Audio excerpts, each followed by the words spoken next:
Estamos en el libro de Apocalipsis, es el libro de Apocalipsis y consideramos el mensaje de nuestro Señor Jesucristo a la iglesia en Sardis. Apocalipsis capítulo 3 y leemos desde el primer versículo.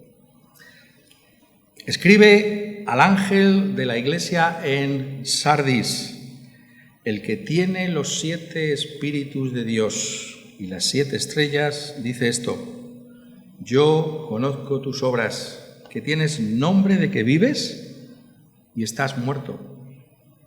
Sé vigilante y afirma las otras cosas que están para morir, porque no he hallado tus obras perfectas delante de Dios. Acuérdate, pues, de lo que has recibido y oído, y guárdalo, y arrepiéntete. Pues si no velas, vendré sobre ti como ladrón, y no sabrás a qué hora vendré sobre ti. Pero tienes unas pocas personas en Sardis que no han manchado sus vestiduras, y andarán conmigo en vestiduras blancas, porque son dignas. El que venciere será vestido de vestiduras blancas, y no borraré su nombre del libro de la vida, y confesaré su nombre delante de mi Padre y delante de sus ángeles. El que tiene oído, oiga lo que el Espíritu dice a las iglesias.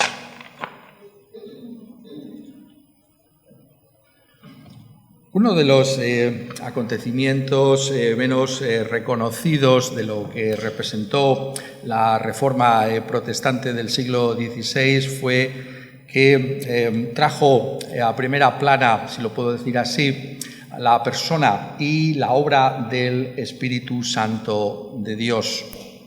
Es decir, una de las muestras del declive de la Iglesia en la Edad Media fue precisamente el olvido de la realidad de quién era el Espíritu Santo, de la persona y de la obra del Espíritu Santo. Tanto es así que el reformador de Ginebra, Juan Calvino, se le ha conocido como el teólogo del Espíritu Santo. Es decir, si miráis en los escritos de Calvino veréis que hay una inusitada presencia de una reflexión bíblica, teológica, acerca del Espíritu Santo de Dios. Por tanto, si queremos profundizar en la Reforma, no podemos sino recordar que es el redescubrimiento de la persona del Espíritu Santo, de la doctrina del Espíritu Santo. Y es que el Nuevo Testamento particularmente nos enseña que el cristianismo es una experiencia del Espíritu Santo, que realmente ser cristiano es haber experimentado la presencia del Espíritu Santo en tu vida. Si tienes el Espíritu Santo, entonces eres cristiano. Si no lo tienes, cualquiera sea el nombre que tengas, no eres cristiano. ¿Por qué os digo esto? Bueno, pues porque este es el tema de Cristo con la iglesia de Sardis. Podemos titular así: Sardis o el peligro del nominalismo. El peligro, como dice aquí Jesús a esta iglesia: tienes nombre de que vives, pero estás muerto. El peligro del nominalismo, quedarnos con el nombre de cristianos sin haber experimentado la realidad del Espíritu Santo. ¿Pero por qué el Espíritu Santo? Sabéis que nuestro Señor Jesucristo nos provee de la clave para interpretar el centro de cada mensaje a cada una de estas iglesias en las palabras con las que Él se está presentando a cada una de ellas. Recordaréis, es bueno que lo recordemos constantemente para que así todos podamos aprenderlo, que Cristo Jesús se ha aparecido a Juan en la isla de Patmos, en esa roca en medio del Mediterráneo, en la que se encontraba exiliado por causa del testimonio de nuestro Señor Jesucristo, y allí en el capítulo 1 se nos describe cómo el Señor Jesucristo se aparece como ese Cristo exaltado, ese Cristo glorificado, ese Cristo que ha recibido toda gloria, como ese mediador que llevó a cabo esa obra de salvación en la cruz y ha recibido ahora todo honor y toda gloria en la presencia del Señor. Y por tanto la visión que tiene Juan en el capítulo 1 es una visión de la gloria del Señor Jesucristo maravillosa. Pues bien, de esa visión nuestro Señor Jesucristo selecciona algunos aspectos de la misma para presentarse a cada una de esas 7 iglesias. Entonces es muy interesante si vais viendo, por un lado, tenéis delante de vosotros la visión de Apocalipsis capítulo 1 y después vais viendo cómo Jesús selecciona algún aspecto de esa visión general para aplicarlo de una manera particular a cada una de estas iglesias. Y en el caso de Sardis, que es la iglesia que recibe una condenación más severa de parte de nuestro Señor Jesucristo, apenas hay algo que recomendar a los ojos de Cristo en Sardis, en esta ciudad que se encontraba en Asia Menor, que había sido la capital del reino de Lidia, y que en esos días, ¿no?, en los que se fundó esta iglesia, ya era una ciudad en franca decadencia, a diferencia de otras, ¿no?, que se mencionan aquí, donde había iglesias, y en un sentido, pues la iglesia cristiana en Sardis solamente estaba reflejando la decadencia de la ciudad como conjunto. Pero notad qué manera tiene Jesús de presentarse a esta iglesia. El que tiene los 7 Espíritus de Dios. Esto es realmente chocante, ¿no? Los 7 Espíritus de Dios, bueno, pues esta es la manera que tiene Juan en Apocalipsis de referirse al Espíritu Santo. Mirad en la salutación trinitaria y apostólica, por tanto, que se nos trae en el libro de Apocalipsis. Como os he recordado también, es bueno que todos repasemos estas cosas. Apocalipsis, muchas veces por eso no se entera la gente, ¿no?, cuando lo mira mucho, realmente es las cartas. Todo lo que sigue a partir de las cartas es una aplicación concreta de los mensajes a las cartas, a las 7 iglesias. Pero notad cómo se presenta. Aquí se ve que realmente Apocalipsis son mensajes, es una epístola también, ¿no? Porque dice Juan, capítulo 1, versículo 4, Juan a las 7 iglesias que están en Asia, gracia y paz a vosotros del que es y que era y que ha de venir, y de los 7 espíritus que están delante de su trono, y de Jesucristo el testigo fiel, el primogénito de los muertos y el soberano de los reyes de la tierra. Es decir, el Padre, el Espíritu Santo y Jesucristo, el Señor Jesucristo. Entonces vemos que es una salutación trinitaria. Es el Padre y es el Espíritu Santo. Y la manera en que se expresa aquí el Espíritu Santo es tremendamente instructiva para nosotros, porque sabéis que ese número 7 nos está transmitiendo la idea de la plenitud de Dios. Es decir, cómo se conoce a Dios. Se le conoce por el Espíritu Santo. Por eso se dice tantas veces, seguro que alguno de vosotros lo ha escuchado antes, que el Espíritu Santo es la persona más cercana de la Trinidad. Porque el Padre está con nosotros y Cristo está con nosotros, pero en el Espíritu Santo. Lo hemos dicho muchas veces, aquí está Cristo con nosotros, pero es en el Espíritu Santo. Entonces, el Espíritu Santo es aquel del que se dice particularmente que viene a morar dentro de cada uno de los que somos creyentes. Cristo habita en nosotros por la fe en el Espíritu Santo. Y por tanto, vemos que el tema aquí es la pérdida del Espíritu Santo en la iglesia de Sardis. Hay una falta de vitalidad espiritual en Sardis, porque es tremendo. Dice, los 7 espíritus que están delante de su trono, y si miráis concretamente lo que dice en el capítulo 3, versículo 1, el que tiene los 7 espíritus de Dios y las 7 estrellas. Esto es muy interesante porque sabéis que nuestro Señor Jesucristo es, por encima de cualquier otra cosa, el hombre del Espíritu Santo. Me encanta, ¿no?, cómo lo presenta Isaías. Es el hombre del Espíritu Santo. Si hay alguien que ha conocido el Espíritu Santo en plenitud, es nuestro Señor Jesucristo. Su humanidad ha recibido esa plenitud del Espíritu Santo de Dios. Es algo extraordinario. Por eso, cuando contemplamos la figura de Jesús, sus palabras y sus obras, vemos algo extraordinario, rico, maravilloso, porque es el hombre del Espíritu Santo. Pero este hombre del Espíritu Santo, precisamente porque se humilló hasta lo sumo y estuvo dispuesto a morir en una cruz, fue también resucitado por el Padre y ha sido exaltado y ha recibido el Espíritu Santo. Y ese Espíritu Santo es aquel que está en manos, si lo puedo poner así, de nuestro Señor Jesucristo. Y es el Señor Jesucristo, de parte del Padre, que envía ese Espíritu Santo a su Iglesia. Es, como muchas veces os he dicho desde aquí, el regalo de Cristo Jesús a su Iglesia. ¡Qué regalo más extraordinario! Tenemos el mejor de los regalos, es el Espíritu Santo. El Espíritu Santo está en la Iglesia.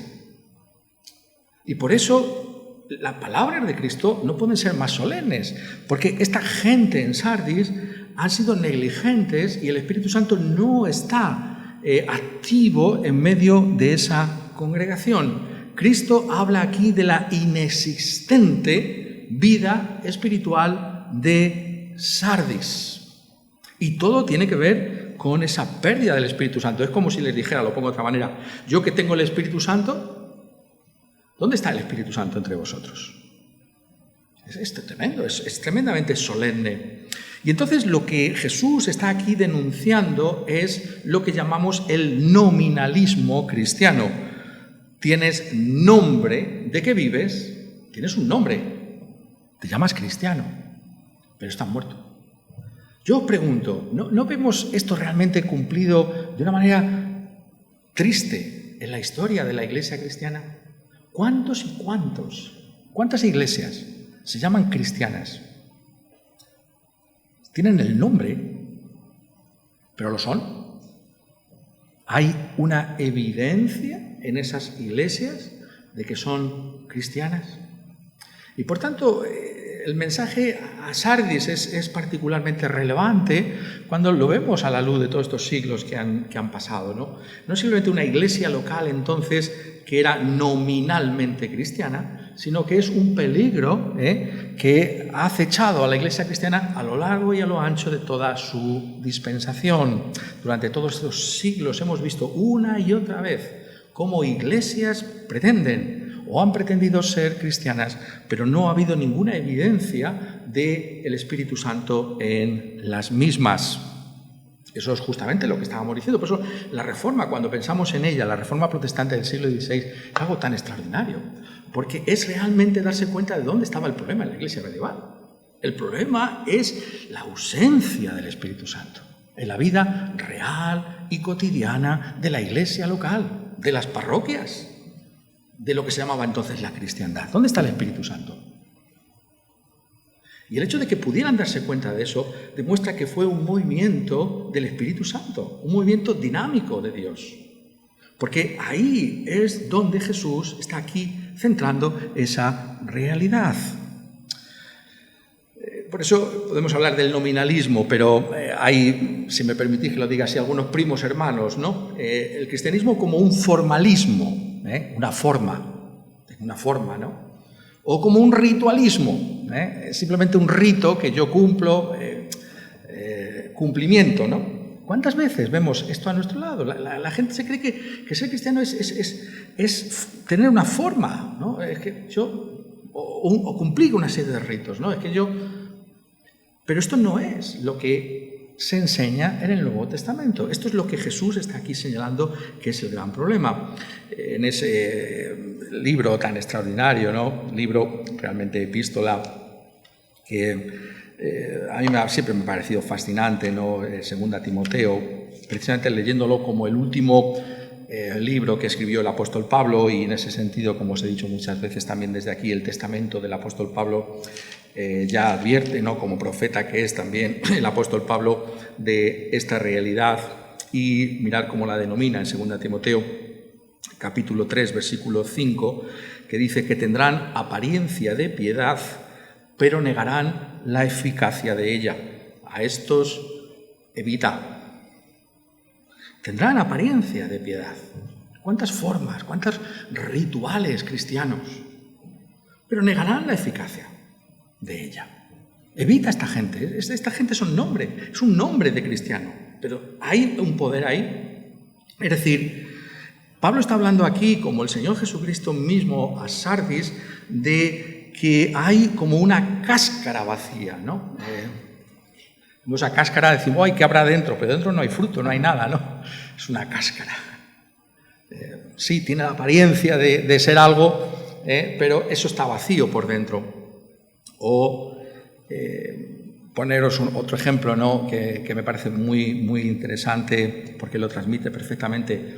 Lo que está hablando aquí Jesús y Pablo en particular, esto de tener la apariencia de piedad pero negar la eficacia de ella, es la diferencia que existe entre saber que la miel es buena y probarla. Un mundo de diferencia en que alguien te diga, oye, la miel es muy dulce. Y otra cosa es que tú pruebes la miel y digas, esto es otra cosa. Esto es lo que hablamos cuando hablamos del Espíritu Santo. Estamos hablando de una experiencia real de Dios en nosotros. La obra del Espíritu Santo, no un nombre de que yo soy cristiano, sino has experimentado a Dios en tu vida. Eso es lo que caracterizó también al gran movimiento puritano, que como sabéis es heredero de la Reforma, y sus mejores representantes pues constantemente se nos está hablando de esa realidad de la importancia que tiene el Espíritu Santo.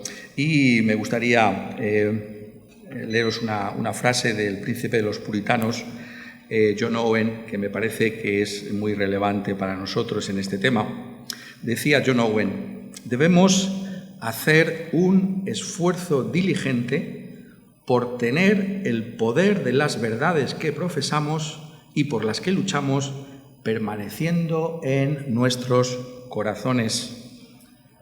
¿De qué me vale si puedo argumentar que Cristo es Dios si no hay en mi corazón un sentido y dulzura del hecho de haber entrado en un pacto con Dios en mi alma? ¿De qué me vale demostrar por medio de argumentos y razones varias que Dios ha hecho una satisfacción por mi pecado si a través de mi incredulidad la ira de Dios permanece en mí y no tengo experiencia alguna de haber sido hecho justicia de Dios en Cristo? Es solo el poder de la verdad en el corazón lo que hará que podamos aferrarnos a la misma en el momento de la tentación. No pensemos, por tanto, ni por un momento, que somos mejores por nuestras convicciones de la verdad, de las grandes verdades del Evangelio, de las grandes doctrinas del Evangelio, a menos que encontremos el poder de estas verdades permaneciendo en nuestros corazones, teniendo una experiencia continua de su necesidad y excelencia en nuestra posición delante de Dios y en nuestra comunión con Él. Esta es la auténtica posición evangélica. Hay una experiencia del Espíritu Santo que nos hace deleitarnos en Cristo como Señor y Salvador, que nos hace decir, lo mejor que me ha pasado jamás es haber conocido al Señor, que Él está habitando en mi vida. Esto es lo que hay que buscar, porque es lo que se nos ofrece en el Evangelio. No menos que esto, es aquello a lo que nosotros debemos aspirar. Y esto es algo que tenemos que llevar al corazón todos, porque el problema del nominalismo no es simplemente iglesias, ¿no?, que podamos ver fuera y decir, esta iglesia es una iglesia nominal, ¿no?, tiene un nombre, tiene una pompa, tiene un ritual, ¿no?, que apela a los sentidos externos, está desprovista de una experiencia interior del poder del Espíritu Santo. Tenemos que examinarnos todos, porque Cristo está escribiendo aquí a una iglesia como la iglesia de Sardis y no quiere simplemente que digamos otros, ¿no?, sino estamos viendo que tiene que ver con nosotros, porque esto suele acontecer, el nominalismo, cuando el cristianismo se hereda, y el cristianismo, estamos ahora examinando un poco por qué se produce este fenómeno del nominalismo, o el cristianismo es parte de una cultura establecida y ha hecho que se haya acomodado a una cierta cultura y a una cierta tradición. Y, por tanto, no hay una diferencia entre la cultura y la Iglesia, porque forma parte de lo mismo. Y son herederos, pero no han experimentado ese poder, ¿no?, del Espíritu Santo en sus propias vidas. Y eso es lo que está detrás de esa realidad. Es decir, lo hemos dicho muchas veces, no debemos simplemente tener esto como algo que se nos da, sino tenemos que buscar que sea una realidad en nuestra vida. Esto tiene que ver también con nuestros propios hijos, ¿no? Con aquellos que vienen a la iglesia. Tú que vienes a la iglesia, no estamos esperando simplemente que seas un evangélico, que tengas el nombre de evangélico. Tú tienes que aspirar a una realidad de las verdades del Evangelio en tu propia vida. Que tú puedas decir, yo creo esto por mí, no porque mis padres son evangélicos, sino que hay una verdad que siento su poder en mi propia existencia. ¿Es eso así en ti? Eso es lo que tienes que buscar si eres un hijo de creyente. Que haya una realidad espiritual en tu vida. No que tengas el nombre de evangélico, sino que puedas decir, mi vida es Cristo Jesús, siento las cosas de Cristo Jesús. No es una cuestión de haberlo heredado o de haber sido criado en una cierta tradición. Tenemos que ir mucho más allá, porque la historia, estoy diciendo, demuestra con claridad que es fácil en ese sentido caer en ese nominalismo cristiano. Por tanto, lo que está diciendo Cristo aquí a Sardis es que el cristianismo es una experiencia del Espíritu Santo. Y esto concuerda también con nuestros mejores reformadores españoles. Nuestro gran Juan de Valdés decía que el cristianismo es una ciencia experimental de Dios. ¿Cómo fue Valdés grandemente usado, ¿no?, en España, pero sobre todo en Italia, ¿no? Si habláis con los evangélicos en Italia, ellos tienen un gran aprecio por la figura de Juan de Valdés, porque es como uno de los padres de la Reforma italiana. Y él habla de que es una experiencia del Espíritu Santo. ¿En qué sentido? Tenemos que recordar algunas cosas fundamentales. Mirad, para ser cristiano se tiene que experimentar el Espíritu Santo, y se experimenta por lo menos de tres maneras. La primera es lo que llama la Biblia la regeneración, Juan capítulo 3. Es decir, un nuevo nacimiento.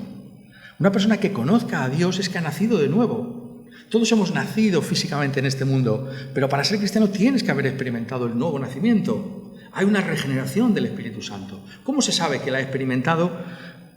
Juan, el apóstol Juan, en su evangelio, en este caso, nos habla de la convicción de pecado. Cuando una persona siente que ha pecado y que no se puede salvar a sí misma, ¿eso de dónde le viene? ¿Le viene de él? No, le viene del Espíritu Santo, porque es el Espíritu el que nos convence de nuestro pecado, de nuestra debilidad, de nuestra torpeza, de que no hay ninguna obra que pueda agradar a Dios, porque Él es santo, solo Él puede salvarnos. Y finalmente, cuando contemplamos a Cristo como el único y suficiente Salvador, eso es algo que nos otorga el Espíritu Santo de Dios.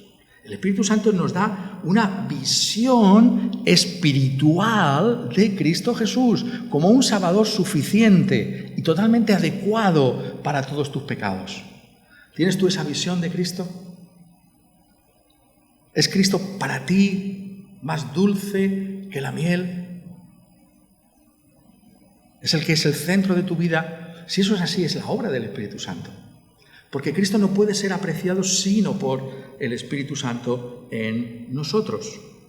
Entramos, por tanto, en la vida cristiana por el Espíritu Santo, pero es que vivimos la vida cristiana también por el Espíritu Santo. ¿No es eso acaso lo que el apóstol Pablo recuerda a los Gálatas en esa lectura que hacíamos en el capítulo 5? Os animo a que lo miréis después con detalle en vuestra casa, que contéis todas las veces que describe la vida cristiana como una experiencia del Espíritu Santo. Yo os cito algunas de ellas. Dice, andad en el Espíritu.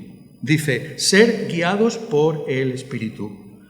Se tiene que ver en vuestra vida ¿el qué? El fruto del Espíritu Santo. Yo no quiero ver otra cosa más que el fruto del Espíritu Santo en vosotros. Eso es lo que hay que buscar. Está el fruto. No es una cosa mía, no es una obra de la carne. Mirad el contraste que hace Pablo. Las obras de la carne. Esto sale de nosotros, ¿verdad? Esa lista terrible de pecados. Eso es lo que sale de aquí. Pero el fruto viene de lo alto. Y es lo que hay que buscar. Amor, gozo, paz, paciencia, benignidad, bondad, fe, mansedumbre y templanza. Ahí está el poder del Evangelio. ¿Y eso qué es? Es el fruto del Espíritu Santo. Y añade, si vivimos por el Espíritu, andemos por el Espíritu Santo. ¿Os dais cuenta? Está todo centrado en el Espíritu Santo. No se puede vivir la vida cristiana sin estar en conexión con el Espíritu Santo. Eso es lo que se nos está diciendo constantemente en las Escrituras. Por eso, la denuncia tan seria de Cristo Jesús a Sardis, porque hay esa falta de vitalidad espiritual en ellos. Y si leéis el Nuevo Testamento con cuidado, porque hay que leer la Escritura con ese cuidado, veréis cómo una y otra vez se nos habla de estas cosas.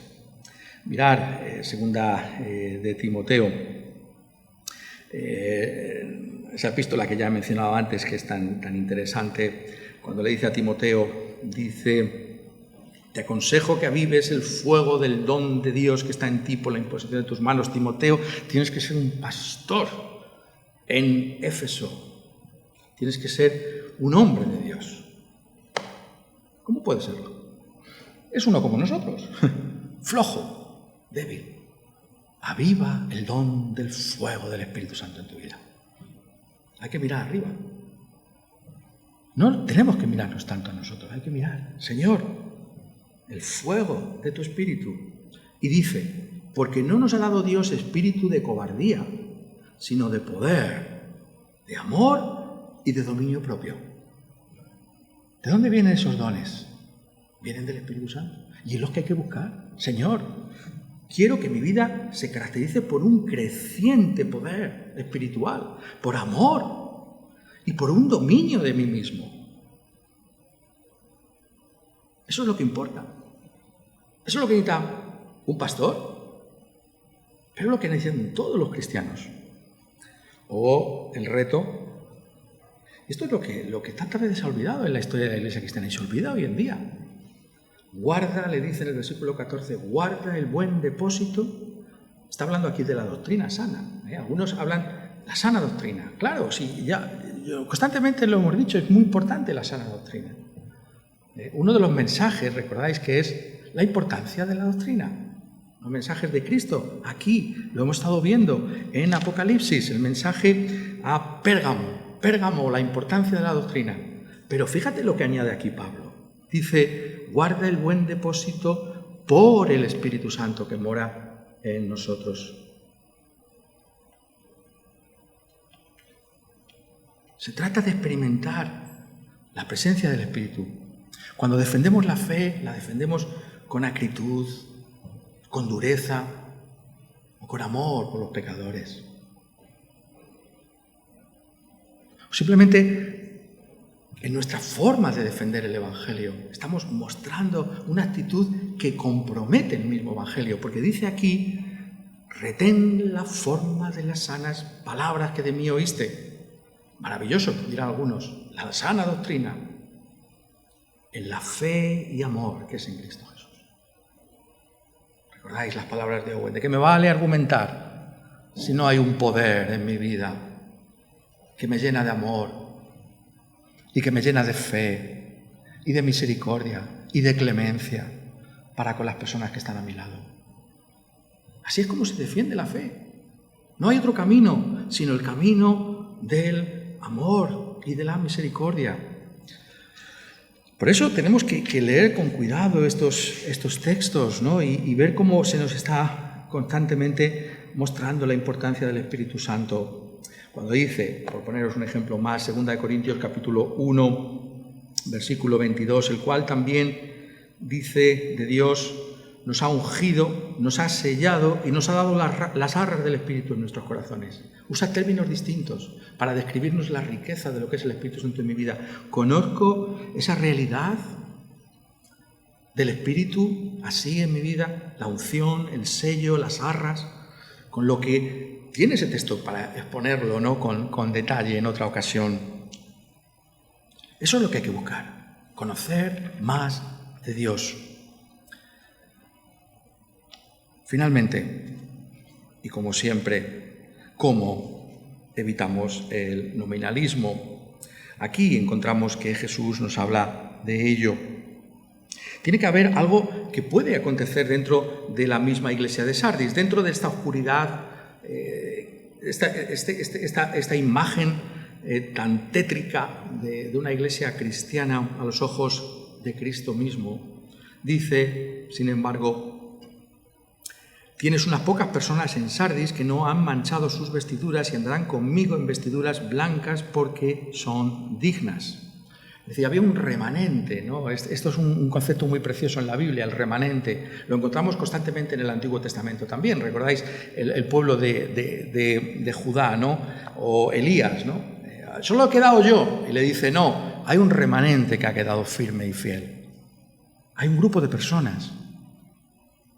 Y ahí es donde viene el avivamiento de parte de Dios, porque ese grupo de personas son los que Él usa para avivar a toda la congregación, a toda la iglesia. Le dice en el versículo 3, acuérdate pues de lo que has recibido y oído y guárdalo y arrepiéntete. Pues si no velas, vendré sobre ti como ladrón y no sabrás a qué hora vendré sobre ti. Ahí se nos da la clave de cómo evitamos el peligro del nominalismo. Tenemos que darnos cuenta de lo que es la fe cristiana, como hemos estado haciendo hasta este momento. Es una fe espiritual. Esa palabra hay que entenderla muy bien. No significa que todos los seres humanos, como algunos dicen, son espirituales, tienen una conexión con Dios. No, estamos muertos sin delitos y pecados. Cuando la Biblia habla de espiritualidad o desde la Biblia hablamos de espiritualidad, estamos diciendo de la experiencia del Espíritu Santo, que es el único que puede producir espiritualidad en nosotros.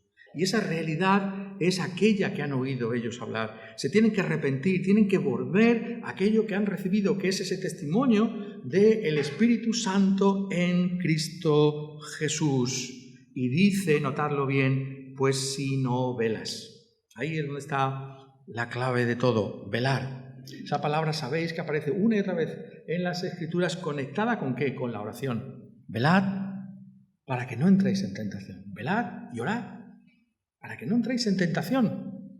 La oración, es decir, el Espíritu Santo se nos presenta en la Escritura como aquel que debemos pedir. La vida cristiana no es simplemente decir, ya soy cristiano, aquí me quedo, estoy estático, no. Es una aspiración genuina, constante, creciente del Espíritu Santo. Eso nos lo enseñó el mismo Señor Jesucristo en el Evangelio. Es muy interesante, en el capítulo 11, cuando enseña a sus discípulos a orar, añade algo más. Claro, el peligro, lo vemos en la historia, es tremendo. El peligro del formalismo. Yo repito la oración que enseñó Jesús y ya está. Y Jesús pone algo más, notadlo. No es simplemente decir, Padre nuestro que estás en los cielos. Dice, pedid y se os dará, buscad y hallaréis, llamad y se os abrirá. ¿Qué padre de vosotros, si su hijo le pide pan, le dará una piedra? ¿O si pescado en lugar de pescado le dará una serpiente? ¿O si le pide un huevo, le dará un escorpión? Pues si vosotros, siendo malos, sabéis dar buenas dádivas a vuestros hijos, ¿cuánto más vuestro Padre Celestial dará el Espíritu Santo a los que se lo pidan? ¿Pides el Espíritu Santo? Pedimos el Espíritu Santo, porque Cristo ha dicho ahí que va a responder. Pedid y se os dará. Llamad y se os abrirá. Buscad y hallaréis. Pedimos el Espíritu Santo. Señor, necesito tu Espíritu.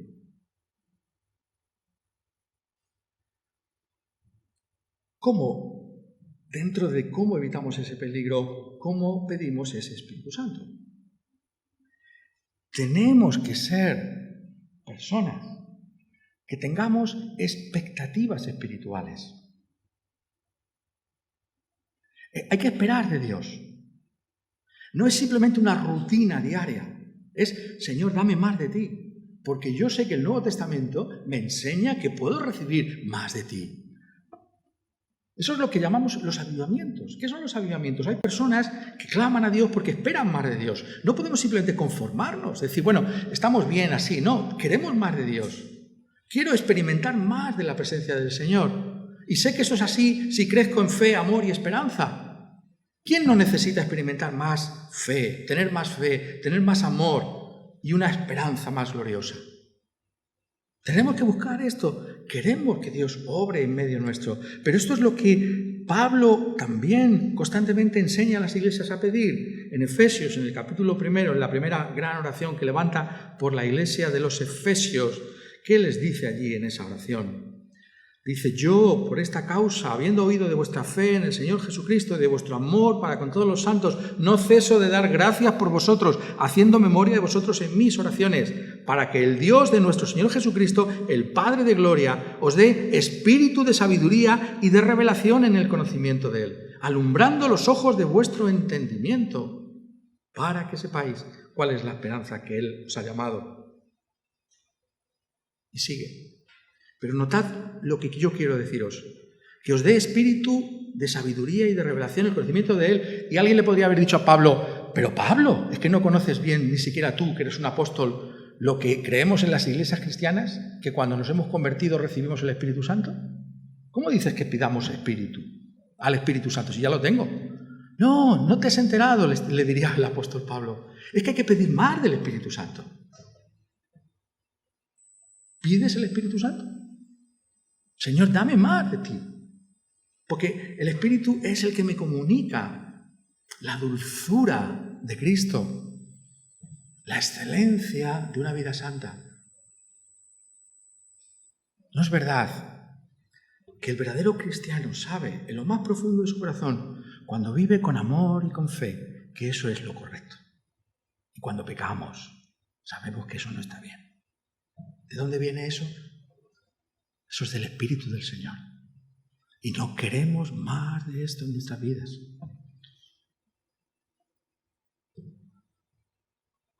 Cristo, al escribir de esta manera, nos está diciendo aquí, como le dijo entonces a Sardis, que podemos acudir a Él, a esa fuente inagotable del Espíritu Santo que tiene Él. Él tiene el Espíritu Santo y puede dar de ese Espíritu abundantemente. Porque es aquello para lo que murió en la cruz. Murió para salvarnos, pero ¿qué implica esa salvación? Implica gustar del Espíritu Santo, disfrutar del Espíritu Santo, renovarse por medio del Espíritu Santo. Todo eso es lo que ganó en la cruz por nosotros. Y eso es lo que hay que buscar. Esa es la realidad.